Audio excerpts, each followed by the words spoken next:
ভারতের ক্ষেপণাস্ত্র হামলার জবাব দিতে সেনাবাহিনীকে পূর্ণ অনুমতি দিল পাকিস্তান।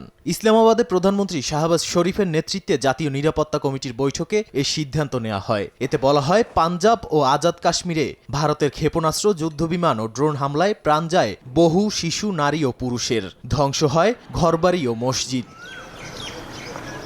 এসব হামলা আন্তর্জাতিক আইনের চরম লঙ্ঘন হিসেবে নিরাপত্তা কমিটির বিবৃতিতে বলা হয়। ভারতের এমন আচরণকেই আঞ্চলিক উত্তেজনার জন্য দায়ী করছে পাকিস্তান। এছাড়া জাতিসংঘ সনদের ৫১ নম্বর অনুচ্ছেদের আলোকে ইসলামাবাদ আত্মরক্ষার অধিকার রাখে বলে একমত হয় কমিটি। একই সঙ্গে প্রতিরক্ষা বাহিনীকে প্রয়োজনীয় প্রতিরোধমূলক ব্যবস্থা নিতে অনুমোদন দেয় এনএসসি। ইতোমধ্যেই ৫টি ভারতীয় যুদ্ধবিমান ও ড্রোন গুলি করে ভূপাতিত করায় পাকিস্তানের সেনাবাহিনীর প্রশংসা করা হয় বৈঠকে। এ সময় ভারতের উপর দায় চাপিয়ে আন্তর্জাতিক আইন লঙ্ঘনের জবাবদিহিতার জন্য আন্তর্জাতিক সম্প্রদায়ের প্রতি আহ্বান জানানো হয়। এদিন জরুরি বৈঠক করে ভারতীয় শীর্ষ কর্মকর্তারাও। এতে সফলভাবে অভিযান পরিচালনা করায় সেনাবাহিনীর ভূয়সী প্রশংসা করেন ভারতের প্রধানমন্ত্রী নরেন্দ্র মোদী। নাদিম মারজান, সময় সংবাদ।